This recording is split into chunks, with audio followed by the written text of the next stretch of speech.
19 दिसंबर को अमेरिका के department of justice ने एप्स्टीन केस से जुड़े करीब 3 लाख दस्तावेज पब्लिक कर दिए। इसका खुलासा करने वाली और कोई नहीं बल्कि एक नाबालिग थी। ये फाइलें अलग अलग कानूनी record, photo, video, email, flight log और गवाहियों से भरी थी। इन दस्तावेजों से सामने आया कि 250 से ज्यादा नाबालिग लड़कियों का यौन शोषण हुआ और 1200 से ज्यादा पीड़ितों और उनके परिवारों की पहचान सामने आई। सबसे चौंकाने वाली बात ये रही कि इन फाइल्स में दुनिया के कई बड़े नामों का जिक्र है। पूर्व अमेरिकी राष्ट्रपति बिल क्लिंटन, ब्रिटेन के Prince Andrew, pop star Michael Jackson, Hollywood अभिनेता क्रिस टकर, अमेरिकी अरबपति बिल गेट्स, अमेरिकी राष्ट्रपति डोनाल्ड ट्रंप समेत कई रसूखदार लोग।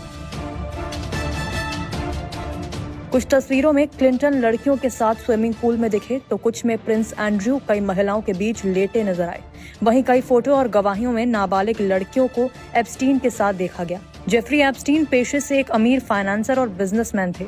बाहर से वो बड़े दानदाता और प्रभावशाली लोगों का करीबी दिखता था, लेकिन अंदर खाने वो सेक्स ट्रैफिकिंग के एक संगठित नेटवर्क का सरगना था।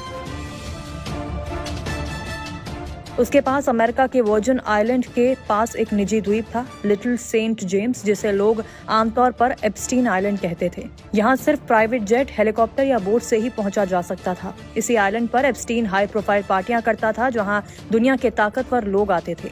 इन पार्टियों में नाबालिग लड़कियों को लालच, धमकी और मजबूरी के जरिए शामिल किया जाता था। दरअसल मामला पहली बार 2005 में सामने आया, जब फ्लोरिडा में एक 14 साल की लड़की की मां ने पुलिस में शिकायत की। आरोप था कि एप्स्टीन ने मसाज के बहाने उसकी बेटी को अपने आलीशान घर बुलाया और वहां यौन संबंध बनाने का दबाव डाला। जांच शुरू हुई तो एक एक कर 50 से ज्यादा लड़कियां सामने आई, जिन्होंने लगभग एक जैसे आरोप लगाए।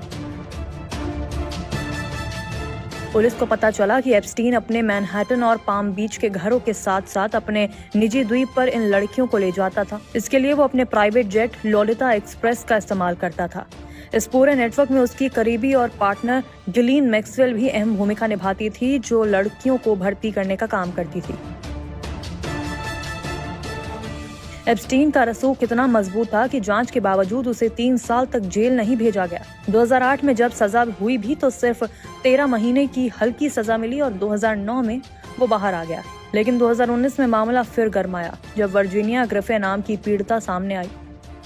उसने बताया कि जब वो 16 साल की थी और ट्रंप के क्लब मार-ए-लागो में काम करती थी, तब गिलीन मैक्सवेल ने उसे एप्स्टीन से मिलवाया। इसके बाद 3 साल तक उसका लगातार यौन शोषण किया गया। इसके बाद 80 से ज्यादा महिलाओं ने शिकायत दर्ज कराई। 6 जुलाई 2019 को आखिरकार न्यूयॉर्क में एप्स्टीन को सेक्स ट्रैफिकिंग के आरोप में गिरफ्तार किया गया। लेकिन ठीक 1 महीने बाद 10 अगस्त 2019